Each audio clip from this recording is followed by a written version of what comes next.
पुणी वर्षा आरंभ होईगला माँ केमिति आसीबे सेपटे देख मुनि माँ आसिले चल बाहर को जीवा माँ आज आसु आसु एते डेरी करदेल आउ एते गुड़ी कदली गछ काहेकि काटिके आनिच ए सबु कदली गछ आम कामरे लागिब जेमिति वर्षा हेउची ए वर्षारू कदली गछ हमको रक्षा करिब कदली गछ हमको केमिति रक्षा करिब माँ ए सबु तो किछि भी कामरे लागिबनी सेमिति कहनी रे माँ केतेबेले को जिनिस आम कामरे आसीजिब ता कहि हेबनी राति अनेक हेलाणी चल किछि खाई सोई पड़िबा एमिति सेमाने घर भीतर को गले सकाळे वर्षा छाड़ीगला माँ कुन्नी मो हातुड़ीटा आनीदेलु हातुड़ी रे कौन करिब माँ मु जो कदली गछ सब काटिची सेथिरे एक घर तैयारी करिबी हेले माँ कदली गछ रे कौन घर तैयारी बा संभव आरे माँ आमे एक नीच जगार रोचे जदि 4-5 दिन लगातार वर्षा हेब ए जागा बन्या जल रे बुड़ी जीव सेते बेले आमे कदली घरे आश्रय नै परिबा सतरे माँ बन्या जल माड़ी आसिले आमे कदली घरे आश्रय नै परिबा तेबे ठीक अछि माँ मु एबे तुमको हातुड़ी आनी दउची तापरे कोनी ता माँ को हातुड़ी आनी देला माँ चढ़े कदली घर तैयारी करिबारे लागि पड़िला ठीक सही समय रे ता पाख पड़ोसी काऊ सेठा आसिला कौन के रिनु एते मन ध्यान देई तू कौन काम करूचु काऊ भाई मु भविष्यत पई काम करूची मु गोटे कदली घर तैयारी करूची कौन कहिलु कदली घर एईटा ताहले तोर भविष्यत आरे बोका वर्षा दिन रे के कदली घर तैयारी करे जदि पारुचु काठरे घर तैयारी कर वर्षारू रक्षा पाइबू कदली घर केही भी तैयारी करंतीनी तू से बेकार काम छाड़ी किछि भलो काम कर हसनी काऊ भाई एमिति भी समय आसीबो तुमे मते साहाय्य मागिबो तो कथा सुनी मते हस लागुची मोर एते खरा समय आसीनी जे मु तते साहाय्य मागिबाकू जीवी तू तोर बोकामी काम करूथा मु चलिली एमिति कही काऊ सेठारु चली गला माँ चढ़ीता कथा को ध्यान न देई निज कामरे लागि पड़िला एमिति से दिन बीतीगला सकाळु शीघ्र उठी माँ चढ़ी पुणी थरे ता कदली घर तैयारी करिबारे लागिगला सेपटे दुई भौणी कुन्नी आउ मुन्नी नदी कूल को जाइथिले सेते बेले काऊ आउ तार झियो सह तांकर देखा हैला आरे कुन्नी मुन्नी सकाळु सकाळु तमे दुई जण नदी कूल को आसीच काऊ आंटी नदी कूल रे अनेक फल गछ अछि आमे से फल खाइया पई एठा को चली आसिलु सबु दिन तो तम माँ फल नेबाको आसे हेले आज तमे दुई भौणी फल नेबाको आसीच ओ बुझी गली तम माँ तो से कदली घर तैयारी करिबार व्यस्त थिबो ना सतरी तम दुई जन को माँ बहुत बड़ बोकी बेकार काम रे निज समय नष्ट करूची एमिति के से तार दुई छुआ को भी खाइबा देबा भी भूली जाईची जंगल रे समस्त तम माँ ऊपर हसुचंती काऊ आंटी आम माँ विरुद्ध रे किछि भी कहंतुनी आम माँ कदली घर तैयारी करी एमिति कौन भूल करथिले जे समस्त तांको ऊपर हसुचंती आम माँ बेकार किछि काम करंतीनी जहाँ भी करंती किछि ना किछि भलो पई करंती तम माँ हसिबा भली काम करूची बोली समस्ते ता ऊपरे हसुचंती तम दुई जन को बुझी किछि लाभ नाही मोर बहुत काम अछि चल रे माँ घर को जीवा एमिति कही काऊर स्त्री सेठारु चली गला तार कथा सुनी कुनी आ मुनि मन दुखरी घर को फेरी आसिले आरे मो दुई झंकर कौन हैला एमिति मन दुखरी घर को फेरी आसिलो जे मामा तुमे कदली घर करूच बोली समस्त तम ऊपरे हसुचंती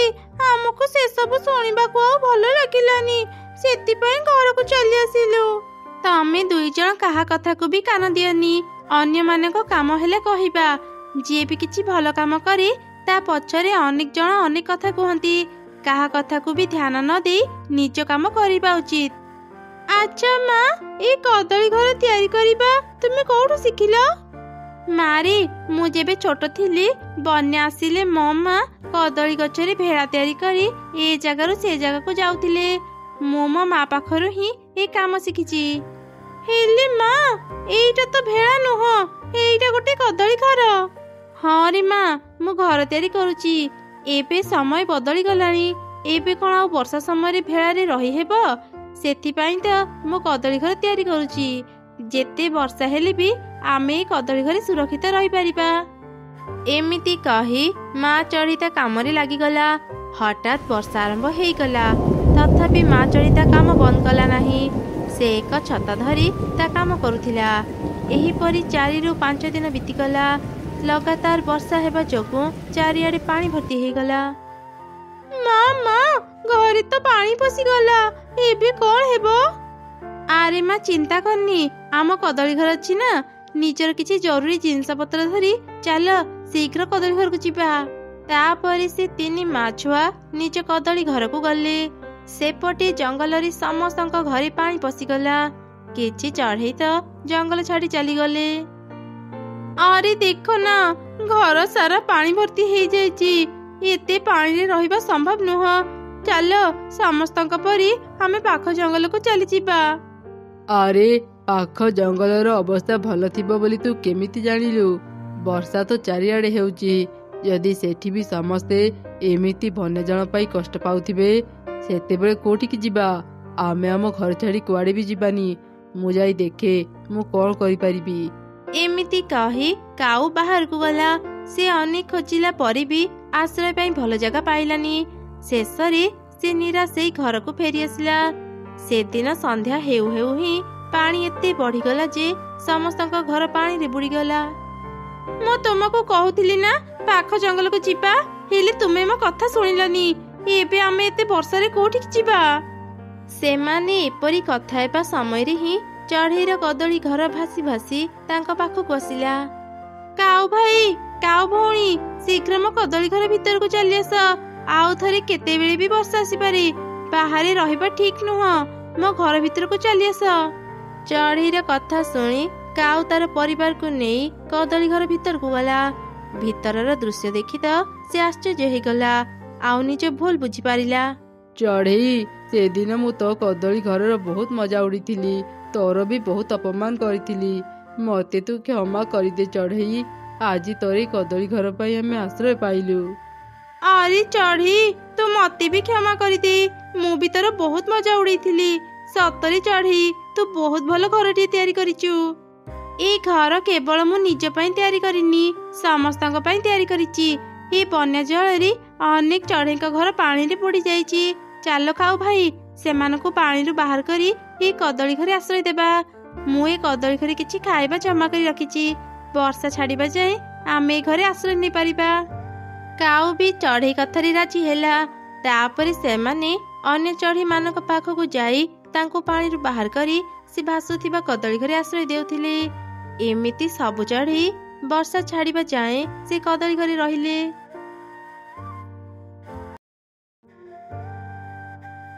आज जंगल सारा खोजी सारिलेनी, हेले कोठी भी खाइबा पाइलेनी। कौन हेइची केजाणी? जंगल रे आउ गोटे भी फल गछ नाही। मु आउ थरे खोजी देखे, हुए तो किछि पाई जिबे, नहले आज मते उपास रे रहिबाकू हेबो। एमिति कही चढ़ई पुणी थरे खाइबा खोजिला। किछि दूर कला परे से को सेव देखिला। चढ़ई शीघ्र से सेव को उठेई आनिला। जा हो, मते आज उपास रे रहिबाकू पड़िबनी। जाए गछ उपरे बसी ए फल को खाई निए। एमिति कही चढ़ई से फल धरी गछ उपरे को गला। ठीक सही समय रे काऊ चढ़ई पाखକୁ आसिला। रह चढ़ई, ए मीठा फल खानी। मो स्त्रीर देह बहुत खराब, ताकू मीठा फल खाइबाकू भारी भल लागे। तू ए फल मते दे, मु मो स्त्री पाई नै जिबी। चुप कर काऊ, मिछ कथा कहिबुनी। मु एबे देखिक आसिली, तो स्त्रीर देह पूरा ठीक अछि। से ठीक थिला जे एई किछि समय हेब तो देह खराब हेई गला। दे दे मते शीघ्र से फलटा दे। तू एमिति मिछ कही आगरु मोठू अनेक फल नेइछु। तू कोन भाबुचु सबुदिन मते एमिति बोका बनी देबु? मु आज तते फल देबिनी। जा पळा एठू, मते शांति रे फल खाइबाकू दे। कौन हेला? तू मते फल देबुनी तो? तू जेतिकी बड़ नुह सेतिकी फुटाणी मारुचु। देख एबे मु तो सह कौन करूची। तापरे काऊ जोर करी चढ़ई पाखरु ता फल नै गला। बदमाश काऊ, दे दे मो फल। तू कोन भाबुचु मु तते देखि डरी जिबी? मो पाखरे भी शक्ति अछि, मु आज तते छाड़ीबिनी। एमिति काऊ आ चढ़ई खूब जोरे लड़ई लागिले। काऊर शक्ति आगरी छोट चढ़ई ताकू पारिलानी। काऊ धक्का दे चढ़ई को तले पकई देला। सेई गछ तळे थिला गोटे कुओ। ଚଢ଼େଇ ସେ କୂଅ ଭିତରେ ପଡ଼ିଗଲା। ଏମିତି ଦେଖି କାଉ ଖୁବ୍ ହସିଲା। ବଢିଆ ହେଇଛି ମୋ ସହ ଲାଗୁଥିଲୁ ନା ଚଢ଼େଇ, ଏବେ କୂଅ ଭିତରେ ମର। ବଦମାସ କାଉ, ମତେ ଏ କୂଅ ଭିତରୁ ବାହାର କର, ମତେ ଭାରି ଡର ଲାଗୁଛି। ଚଢ଼େଇ ଯେତେ ଚେଷ୍ଟା କଲେ ବି ସେ କୂଅରୁ ବାହାରି ପାରିଲାନି। ସେପଟେ କାଉ ଖୁସିରେ ତା ଘରକୁ ଆସିଲା ଆଉ ନିଜ ସ୍ତ୍ରୀକୁ ସବୁ ଘଟଣା କହିଲା। ମୋ ଶତ୍ରୁକୁ ମାରି ବହୁତ ଭଲ କାମ କରିଛ। ସେ ଚଢ଼େଇକୁ ଦେଖିଲେ ମତେ ଭାରି ରାଗ ଲାଗେ। ଯେତିକି ବଡ଼ ନୁହଁ ସେତିକି ବଡ଼ କଥା କୁହେ। ଏବେ ସେ ପାଇଲା ମଜା। ଦିଅ ମତେ ସେ ଫଳ ଦିଅ, ମୁଁ ଖାଇବି। କାଉର ସ୍ତ୍ରୀ ସେ ଫଳ ଖାଇଲା। ସେପଟେ ଚଢ଼େଇ କୂଅ ଭିତରେ ଦୁଇଟି କବାଟ ଦେଖିଲା। ଗୋଟି କବାଟ ଥିଲା ସାଧାରଣ, ଆଉ ଗୋଟି କବାଟ ଥିଲା ସୁନାର। ଏ କଣ? ଏଠି ତ ଦୁଇଟି କବାଟ ଅଛି। ଏଇ କବାଟ ପଛପଟେ କଣ ଥିବ? ଭୂତ ପ୍ରେତ ନଥିବ ତ? ଉପରେ କିଏ ଅଛ? ମତେ ସାହାଯ୍ୟ କର, ମତେ ଭାରି ଡର ଲାଗୁଛି। ଚଢ଼େଇ ଯେତେ କାନ୍ଦିଲେ ବି ତା କଥା କେହି ବି ଶୁଣି ପାରୁନଥିଲେ। କିଛି ସମୟ ପରେ ଚଢ଼େଇ ନିଜକୁ ଶାନ୍ତ କଲା ଆଉ ମନରେ ସାହସ ବାନ୍ଧି କହିଲା, ନା ଆଉ କାନ୍ଦିବିନି କି ଡରିବିନି। ମୁଁ ଯାଇ ଏ କବାଟ ଖୋଲି ଦେଖେ, ତାପରେ ଜାଣିପାରିବି ଏଥିରେ କଣ ଅଛି।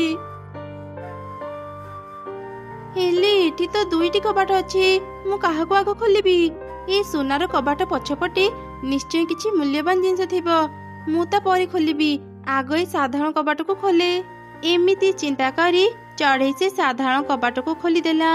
ହଠାତ୍ ତା ଭିତରୁ ଏକ ସୁନ୍ଦର ପ୍ରଜାପତି ବାହାରି ଆସିଲା। ଧନ୍ୟବାଦ ଚଢ଼େଇ, ଏତେ ଦିନ ପରେ ଯାଇ ମୁଁ ତୋ ପାଇଁ ମୁକ୍ତ ହେଇପାରିଲି। କିଏ ତୁମେ? ଆଉ ଏଠି ଏମିତି କାହିଁକି ଥିଲ? ମୁଁ ସାଧାରଣ ପ୍ରଜାପତି ନୁହଁ, ମୁଁ ହେଉଛି ଗୋଟେ ଯାଦୁର ପ୍ରଜାପତି। ମୁଁ ମୋ ଯାଦୁ ଶକ୍ତି ଦେଇ ସମସ୍ତଙ୍କୁ ସାହାଯ୍ୟ କରେ। ମତେ ହିଂସା କରି ଦିନେ ଗୋଟେ ଯାଦୁକର ମତେ ଏଠି ବନ୍ଦୀ କରି ରଖିଦେଲା। ଏ କୂଅ ଭିତରକୁ କେହି ବି ଆସନ୍ତିନି।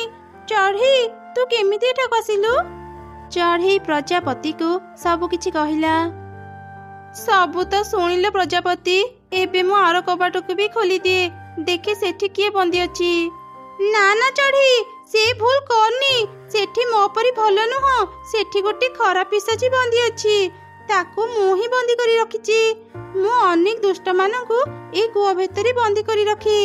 ଏଇ କାରଣରୁ ପ୍ରତିଶୋଧ ନେବା ପାଇଁ ସେ ଦୁଷ୍ଟ ଯାଦୁକର ମତେ ଏଇ କୂଅ ଭିତରେ ବନ୍ଦୀ କରି ରଖିଦେଲା। ଚାଲ ଚଢ଼େଇ, ଏବେ କୂଅ ଉପରକୁ ଯିବା। ପ୍ରଜାପତି, ମୁଁ ଅନେକ ଚେଷ୍ଟା କଲିଣି, ହେଲେ କୂଅ ଉପରକୁ ଯାଇପାରୁନି। ତୁ ଚିନ୍ତା କରନି ଚଢ଼େଇ, ମୁଁ ମୋ ଯାଦୁ ଶକ୍ତିରେ ତତେ କୂଅ ଉପରକୁ ନେଇଯିବି।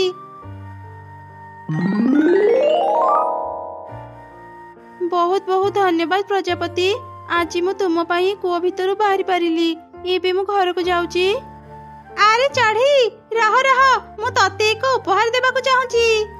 ଏମିତି କହି ପ୍ରଜାପତି ଚଢ଼େଇକୁ ଏକ 3 ଫଳ ବାଲା ଗଛ ଦେଲା।